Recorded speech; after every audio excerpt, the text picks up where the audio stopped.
Hey there, you guys. Do you ever have one of those days when you just can't win at chess? Your brain's just working slower than normal. Well, I'm having one of those days today. I've played a bunch of games, 1, 2, 3, 4, 5, 10 games, and I've only won 2, and I've lost 7 with 1 draw. But what I'd like to do is so clearly I should probably stop playing at this point in time and so that I don't lose any more rating. I've dropped right down below 1450 from 1500 a couple of days ago.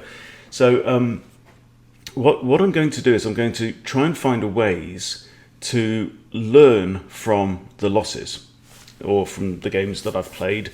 And what I'm looking for particular key moments in each game. And you can do that when you just run the report, run the analysis, and look for points in the game where you suddenly lose a lot of advantage or miss something or make a bad move or whatever.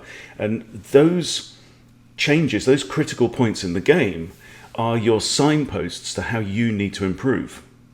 Okay, so I'm going to work through 8 games now, but we're not going to go through the whole game. We're just going to look at the critical moments in each one. And the key thing is to say, well, what did I miss in this moment? Or what did my opponent miss, right, at each point? So let's make a start. Okay, so this is the first game, and let's just read the board. So in terms of material, black has 2 minor pieces, white has 1 minor piece, which is currently under threat from black's king and being defended by the queen. So clearly, if black could find a way to capture this knight, then black would be doing quite well.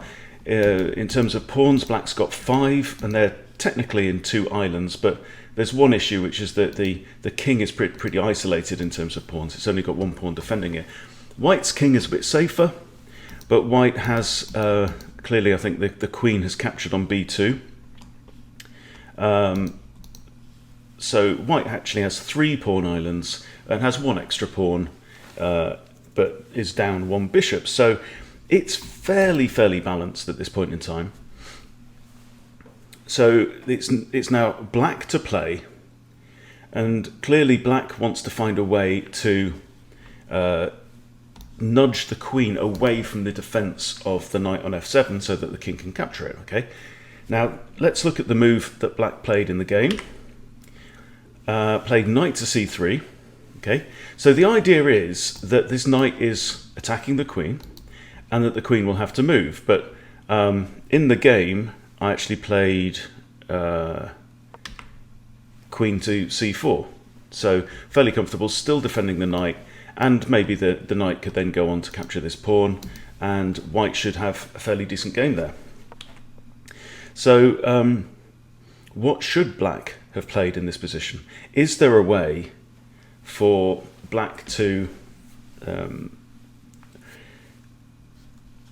move the queen in a way that the queen can't defend? So this is one idea. I mean, queen could go here, but also queen could go to h5 and get right out of the way of that knight and still be defending its own knight on f7. Okay, so when I analysed this, the engine actually said that knight to f4 is a preferable move.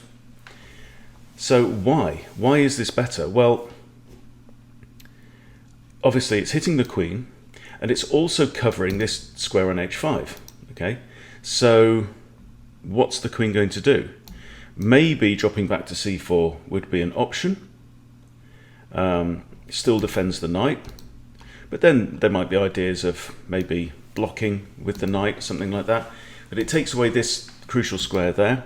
The computer says that the continuation would probably be queen takes pawn with check, also hitting the knight, king takes knight, queen takes knight, and that this would actually still be much better for black because black's going into towards the end of the game with an extra minor piece, and should all be well there. So it's quite a tough one to spot this, I think. Yeah, so king moves there, and now knight moves to here. You might wonder, well, what if surely the rook can just capture? But no, because then it's we've unpaired the rooks. Queen comes back there with check, and the only defense would be rook to f1, and then queen f1 would be checkmate. Okay, so here's the difference. Knight to here. And let's say, you know, queen did drop back to here. I don't know, is there an option of pushing the pawn? Yeah, I mean, how about that? Look, push the pawn. Queen can't take the pawn because knight's guarding it. So the queen is now under threat and can't anymore defend that knight. Okay, so in this instance, this is an example where my opponent missed an opportunity, but they did go on to win the game in the end anyway, I think. So let's move on to the game number 2 and critical moment number 2. So in this game, I'm playing somebody rated over 1550, and I think this has come from the French, and it's a very, very interesting situation now. So we've got a lot of pieces kind of clustered around this part of the board, and let me just show you the continuation. Okay, so we have the knight comes in. Now I capture the knight, pawn takes, and now we are in quite a critical place, right? What do I do with my queen? So in the game, I play queen to d2, right? And now black goes, bishop takes a2. Now, when I see this, I'm thinking, oh, you've made a mistake there, because now I can trap your bishop. It's a very common thing, particularly when you castle long and the king is on the 3rd rank in from the board. If you castle short, the king's only on the second file in, or first file in, so the king can defend all 3 of its pawns there. Here, there's always this loose pawn unless the king moves over to protect it, and that quite often leads to this idea of a bishop jumping in and grabbing it. Now, sometimes you can play the adjacent pawn forwards and trap the bishop in a very simple pawn structure, and then maybe the king can come in and nab the bishop, right? So I thought my opponent there had blundered. So I very quickly, in 2.4 seconds, and I've got 26 minutes left on my clock, I play b3. Okay, can you see what's wrong with b3? And I'll have a sip of tea.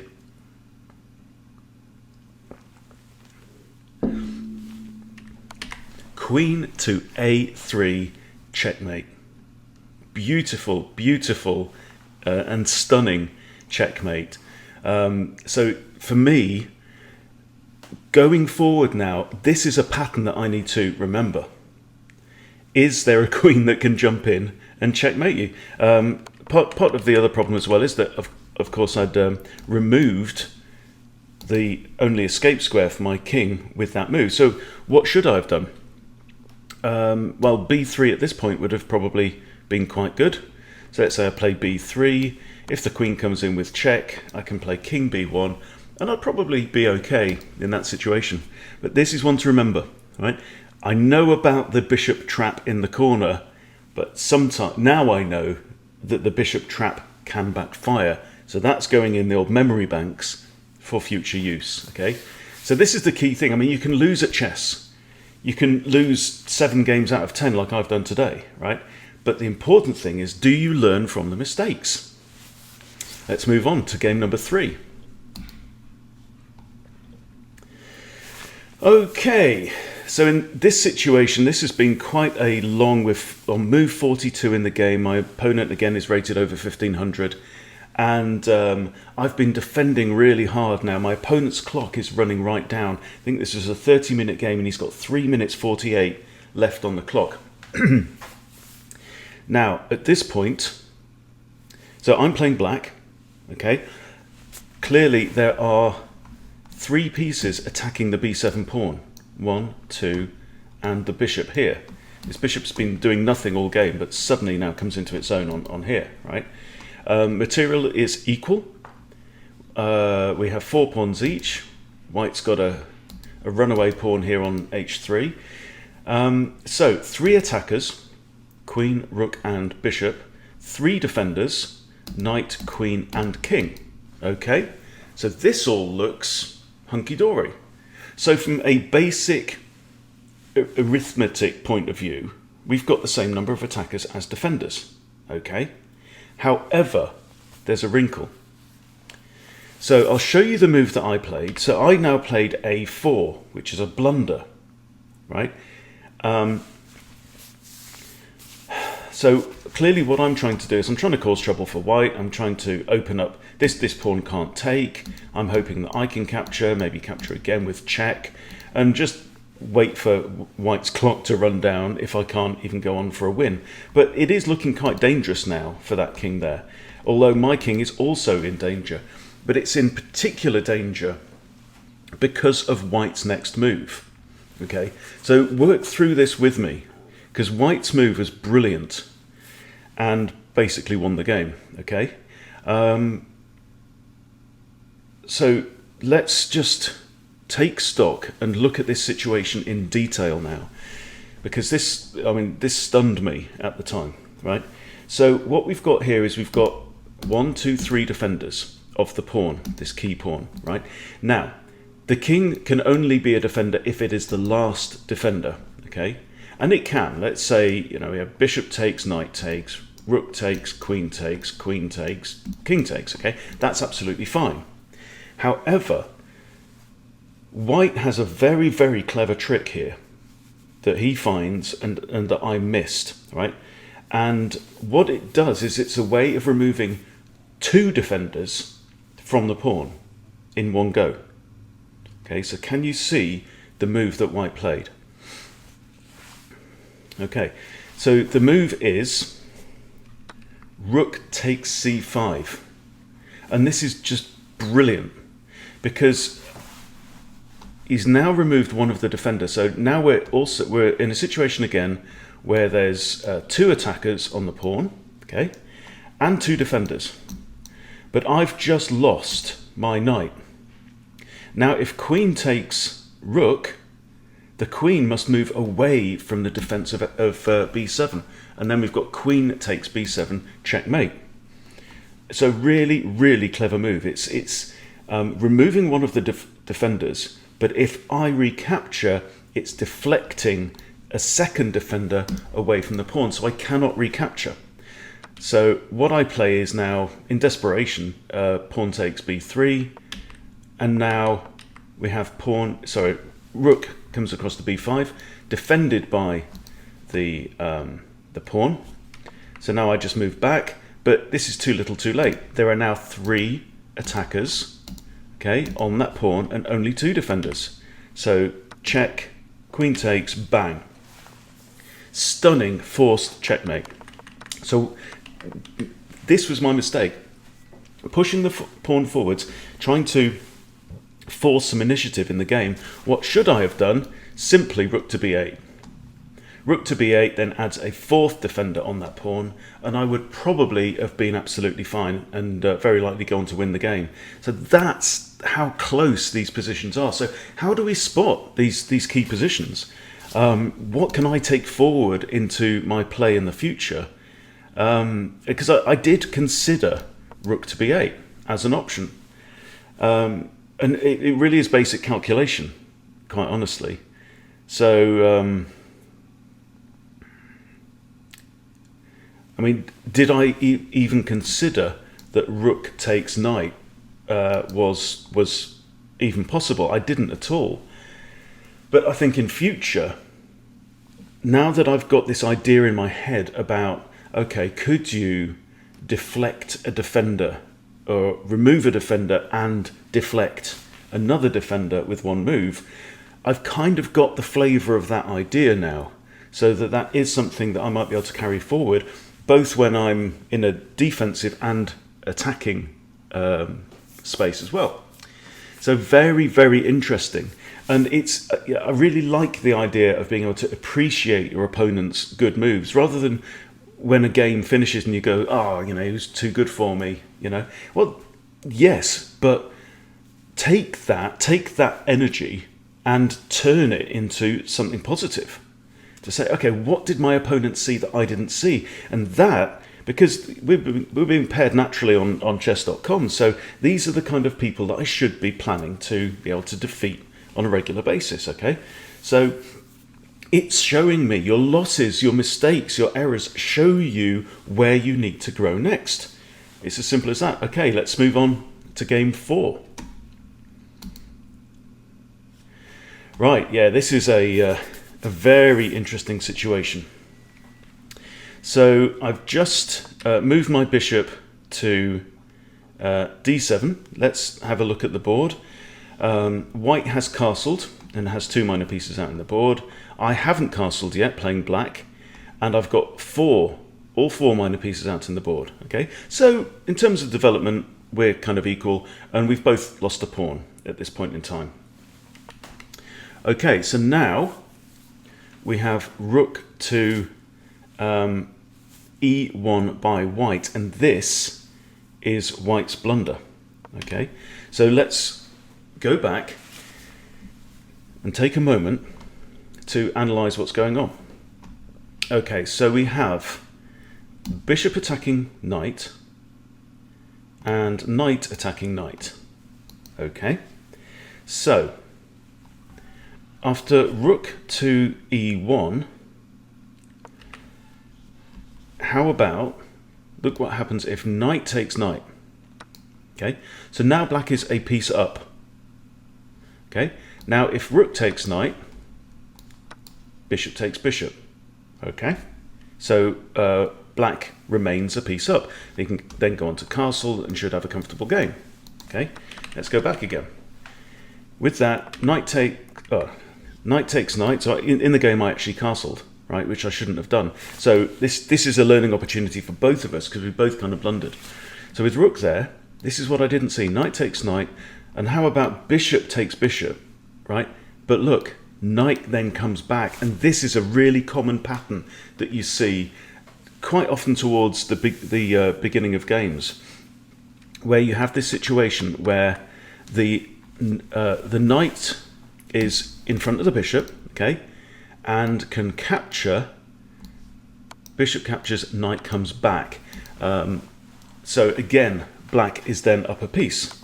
So, but I missed this as well, and when that rook moved over, I castled, and then we have knight takes bishop, queen takes, takes. Okay, so we're now in an equal situation, but I should have come out of that a piece up. So the important thing is, okay, well, how can I help myself to spot that in the future? And I don't know, maybe it's not that easy, okay, but it simply is this kind of triangle that the knight makes, right? I can take, and sometimes it's just a case of basic calculation. Again, look, 28 minutes on the clock. I can calculate my way through that, I'm sure. Okay, so if knight takes, that's a discovered attack on the bishop. Okay, so we've got, if knight takes, rook recaptures, I win a bishop. Fine.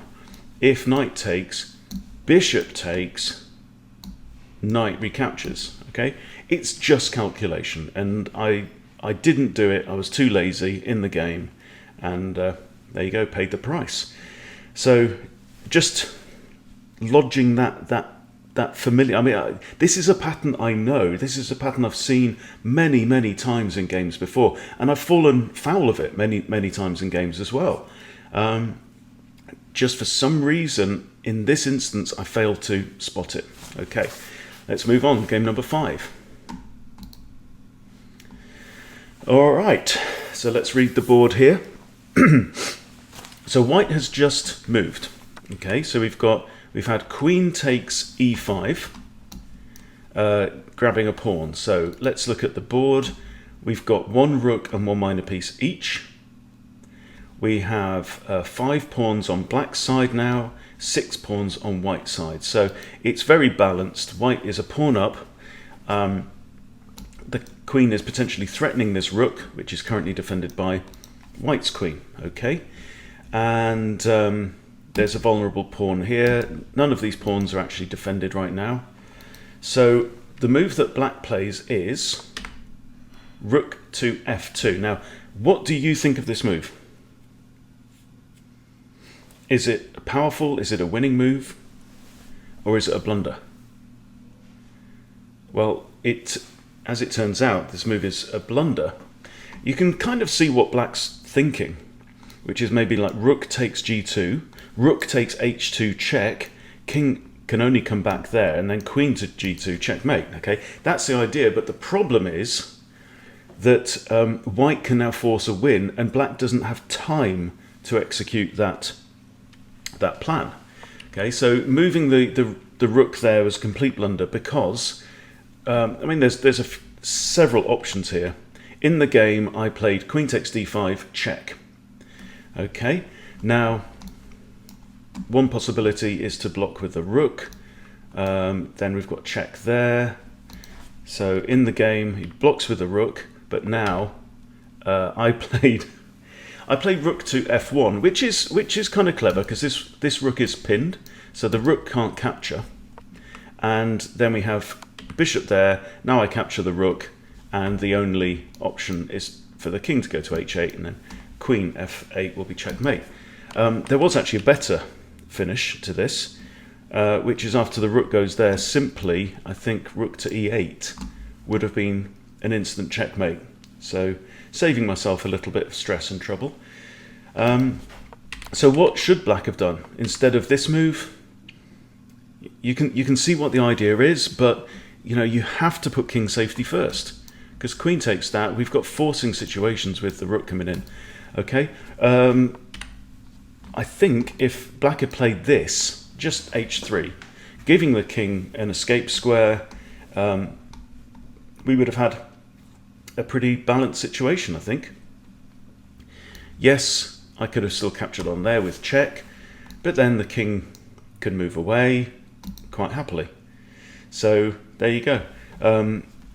It's great to have attacking ideas, but you shouldn't overextend yourself and try and execute an attack exactly like I did when I pushed that pawn up the board, instead of first making absolutely sure that my king was safe. So some of these lessons, guys, we just need to learn over and over and over again. But you know, the universe will keep bringing us these lessons until we actually learn from them.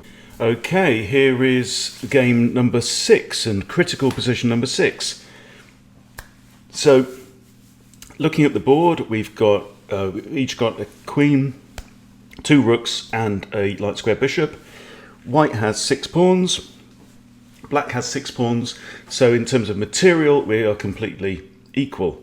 And currently, all the pawns, I think, apart from this one for white, are defended. And there's a couple of holes potentially in black's camp. Now, this is white to play. Black has just played rook to b8. So what would you do in this situation? How would you assess and think about what's going on in the middle of the board, particularly around this pawn? Okay, so this pawn, let's start by counting attackers and defenders. Okay, we've got 2 attackers. Defenders, queen and rook. Okay, so the move that I then played was bishop to f3, and this is absolutely basic tactics. Yes, I'm looking at the bishop. These bishops are now facing off against each other, but in moving my bishop there, I've simply blocked one of the defenders of the pawn on f4. So what black actually does now is move the rook across. Black could simply have just taken the pawn at this point, and it's quite a critical pawn there in the middle of the board. So a better move would have been simply queen to e3, okay? Because then if you've got, then if queen takes, the rook can recapture, and the rook can't capture there because it would just get taken itself. So that would have been a fairly solid situation. But at this point in the game, playing this and going a pawn down, I've got it makes the difference between black being 1.3 in front to 6.5, 6.5 points now after this move was played with that bishop there. So that's an incredibly critical situation. Really no reason for it. It's one of the simpler tactics. Don't undefend your own pieces and don't interpose a piece in front of a defender. Simple as that. So one to remember again. So let's move on to the last couple of games and the last couple of critical positions. So this is really interesting. We've got a fairly equal situation. Both kings are castled. We've got 3 minor pieces on the board, and black has lost 2 pawns, white has lost 3 pawns. But there's a wonderful little tactic here that everyone should study and look out for all the time. Okay, so the queen has just retreated there to b2, white's queen.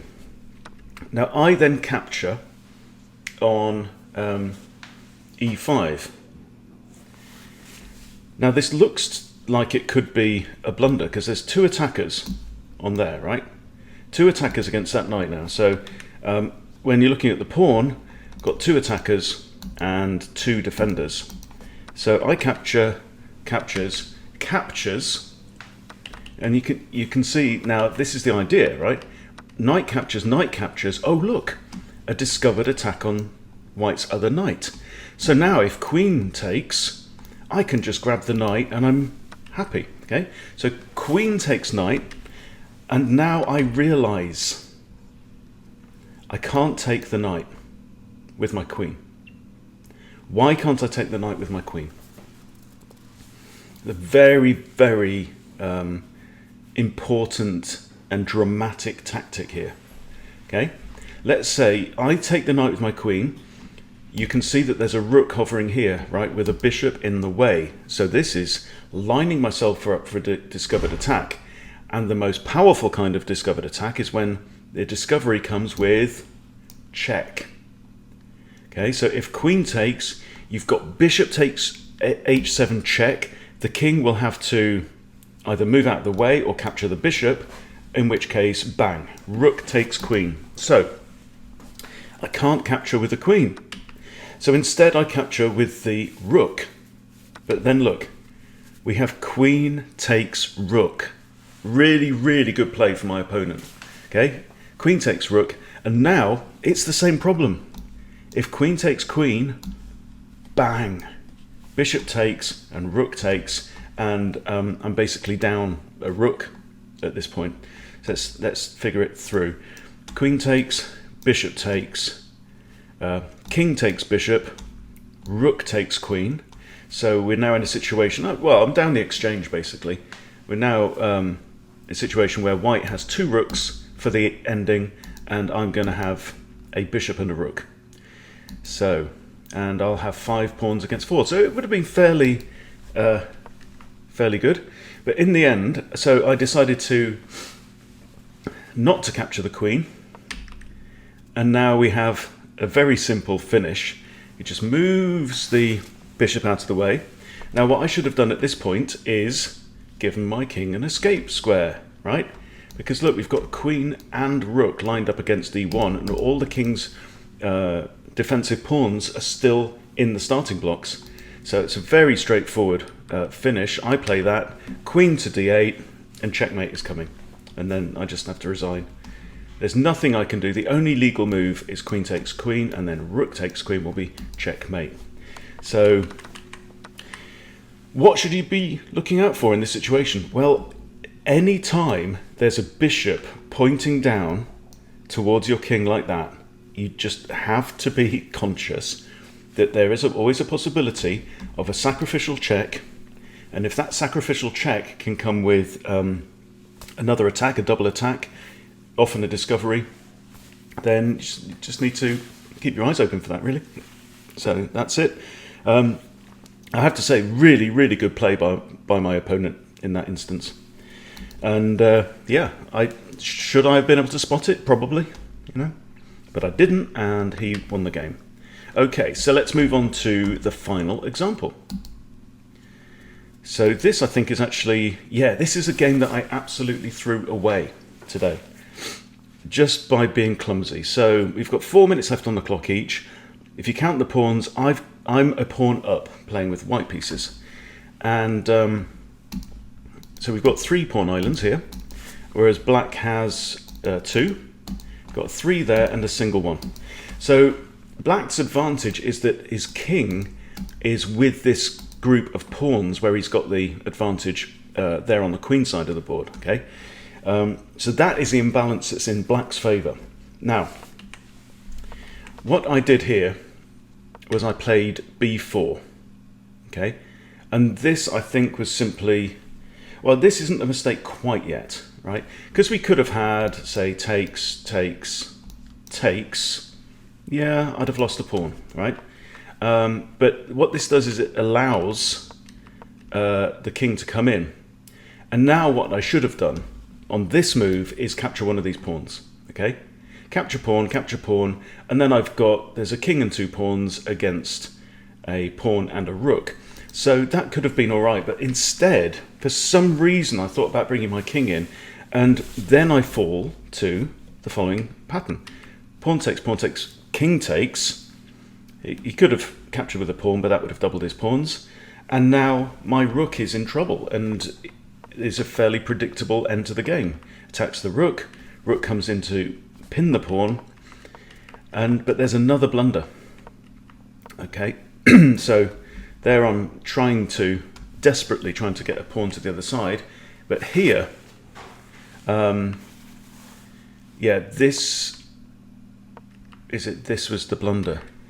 Okay, no, this is the blunder by black. Okay, now in this point in time, as soon as this move was played, because clearly he can't promote the pawn now because I'll just capture straight away. Okay, and he's lost his major piece.